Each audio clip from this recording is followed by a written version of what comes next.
Dauntless is the type of game with a lot of variation. You can create your own custom build to accomplish whatever goal it is you have in mind. Of course, there will always be meta builds such as the Iceborne Berserker build, aka the low health build, and there are lots of guides already covering builds such as those. But with so much to customize and so much to discover, I wanted to showcase something different. Something that might not be meta, but something that can feel fun and hopefully refreshing. My name is Goobertroy, and in this series, I'll break down some niche Dauntless builds you just might enjoy, starting with something I call the Part Buster.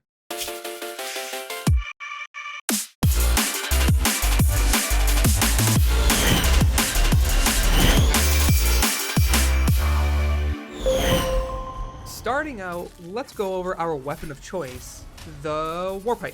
More specifically, Sovereign Sorrow, aka the Koshai Pike. Of all our weapon choices, why in the world are we going with the Koshai Pike? Well, for starters, the Pike is the only weapon that innately inflicts wound damage, and for those of you who don't know, a behemoth with a wounded part will take increased damage when attacking that part. This is why wounds help us get those fat numbers we all love to see. You can tell if a monster has a wound by the blue ether smoke escaping from that behemoth part.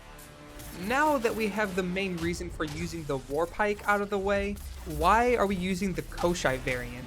The specific reason we want to use the Koshai Pike is because it has Sharpen innately, which increases part damage by a percentage. With Sovereign Sorrow at plus 10, Sharpen increases part damage by 15%. Finally, Sovereign Sorrow's other passive ability provides a 25 damage boost on a few attacks after you haven't attacked for 6 seconds.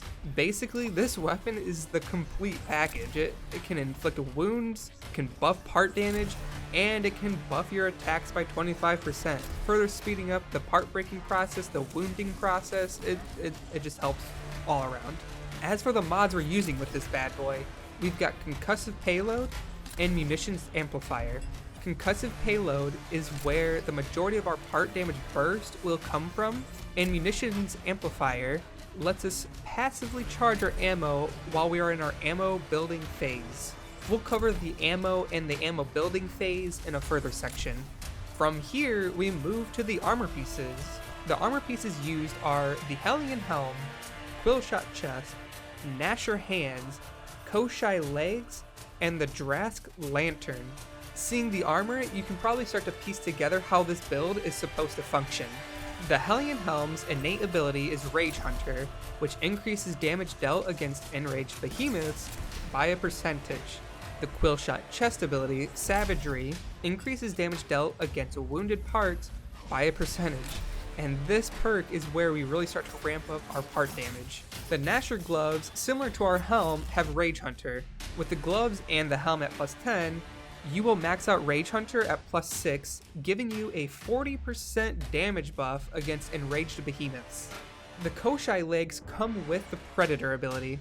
After avoiding damage for 15 seconds, you receive a damage buff on all attacks until you take damage. This means you're gonna have to be on your toes because waiting 15 seconds while in the middle of fighting a behemoth, it can be actually a pretty significant amount of time without this buff. And finally, the Drask Lantern. It's pretty obvious why we're using this one. The instant use for 30% increased damage for 6 seconds. I mean, who doesn't want just more flat out burst damage? And now onto the cells to fill out the rest of the build. In total, we have 3 utility cells, 2 power, and 2 technique.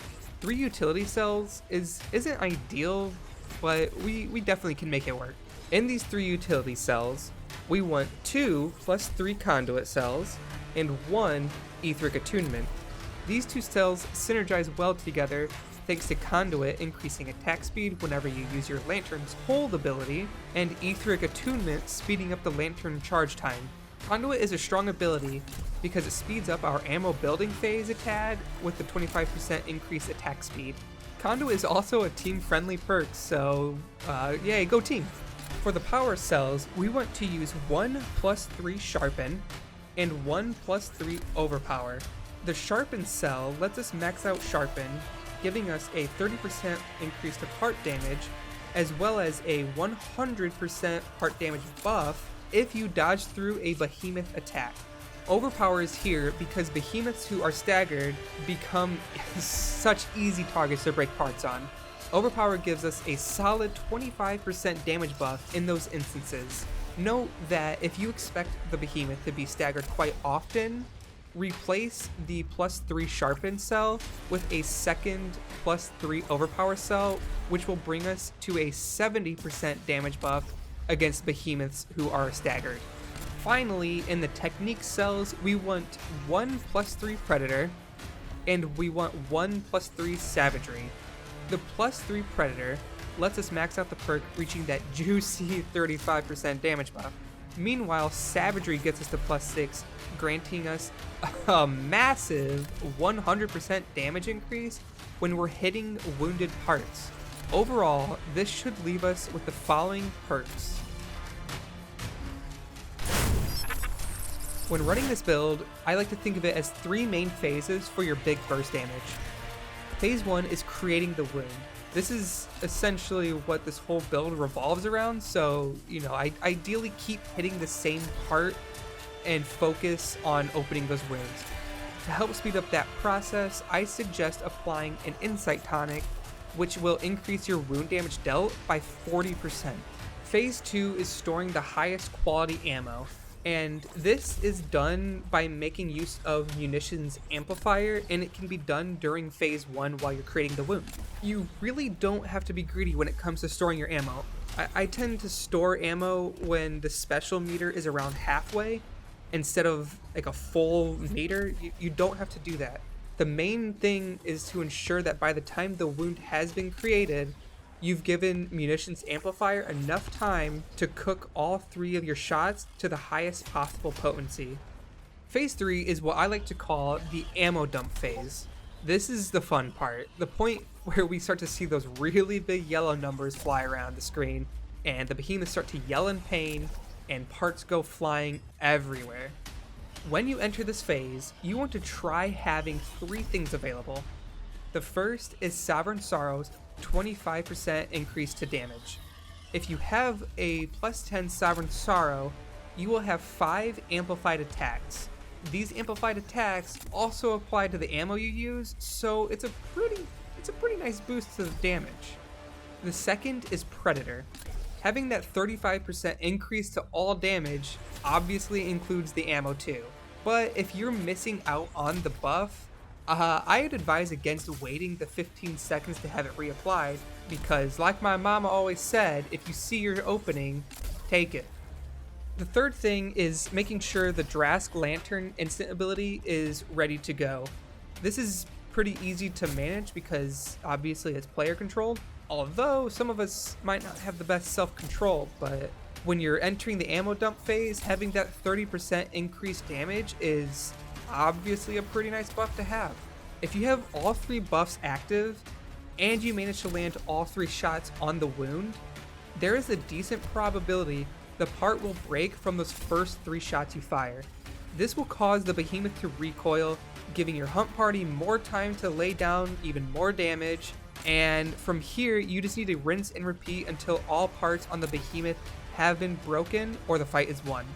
Once all the parts on the behemoth have been broken, your damage will drop significantly, but your shots will still deal solid burst damage. So that's kind of where the damage comes from outside of parts. The sustained damage, however, isn't quite as high as some other builds, so that's kind of the drawback of using this type of build. While it's not the meta, the Part Buster build is so much fun to play. It's a numbers build, and watching crazy figures fly across my screen as body parts come shooting off is just part of the fun. I know there are some weapons that can get higher numbers than using the Warpike, such as the axe, but there's something that's always satisfying about lining up those 3 shots and hitting the wound 3 times consecutively. If you have any suggestions or checked out the build and liked it, let us know in the comment section below. And if you want to see more interesting and wacky builds like this one, leave a like and be sure to subscribe. My name is Goobertroy, and I hope you all keep it silly, and I'll catch you in the next video.